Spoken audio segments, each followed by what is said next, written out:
گویا پتہ یہ چلا، راز یہ معلوم ہوا کہ رب کو اپنے ناموں میں سے اپنا ذاتی نام اللہ بہت پسند ہے۔ سبحان اللہ،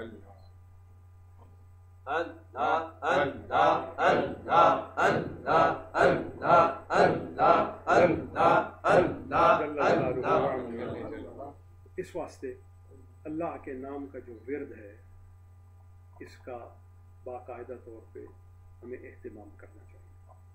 اب اس پر ایک اعتراض میں خود کرتا ہوں، ہمیں اللہ اللہ کرنے پر کوئی اعتراض نہیں، دل میں کریں، اونچا نہ کریں، کیوں پریشان ہوتے ہیں؟ کوئی آپ کو ڈسٹربنس ہوتی ہے، یا آپ سائیکولوجیکلی ایل فیل کرتے ہیں، یا آپ کے حوصلے ٹوٹ جاتے ہیں، جیسے ہندوؤں کے ٹوٹ جاتے ہیں، سکھوں کے ٹوٹ جاتے ہیں، یہودیوں کے ٹوٹ جاتے ہیں۔ بڑی عجیب بات ہے، ہم گانے اوپر اونچے سنیں، کچھ نہیں ہوتا،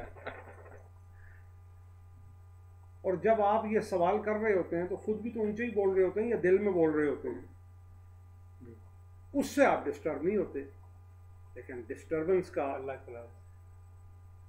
لیول آف پرابلم کچھ اتنا عجیب ہے کہ اللہ کا نام سنتے ہی ڈسٹرب ہونے میں دیر ہی نہیں لگتی ان کو۔ اب اس کا جواب دیتے ہوئے صرف ایک بات سمجھاتا ہوں، کیا حضور کے زمانے میں بھی لوگ اونچا اونچا ذکر کرتے تھے؟ میرا اعتراض ہے، اگر اونچا اونچا ذکر کرتے تھے ثبوت دیا جائے۔ بخاری شریف پہلی جلد کتاب الصلاۃ چیپٹر ذکر بعد الصلاۃ، نماز کے بعد ذکر کرنے کا ثبوت۔ حضرت عبداللہ ابن عباس کہتے ہیں میں کبھی کسی وجہ سے گھر میں رہ جاتا اور مسجد نبوی نہ پہنچ سکتا، مجھے مسجد نبوی سے ذکر کی آواز آتی، بولے بولے میں جان لیتا کہ صحابہ نے حضور کی اقتداء میں، حضور کی امامت میں نماز ادا کر لی ہے، تو یقیناً صحابہ دل میں تو ذکر نہیں کرتے ہوں گے جو گھر میں ذکر کی آواز آ رہی ہے۔ معلوم ہوا اتنا بلند آواز سے ذکر کرتے تھے کہ مسجد تو گونجتی تھی ہی، مسجد کے ارد گرد کی آبادی میں بھی ذکر کی آواز جایا کرتی تھی۔ کیسے جاتی تھی؟ اللہ اللہ اللہ اللہ اللہ اللہ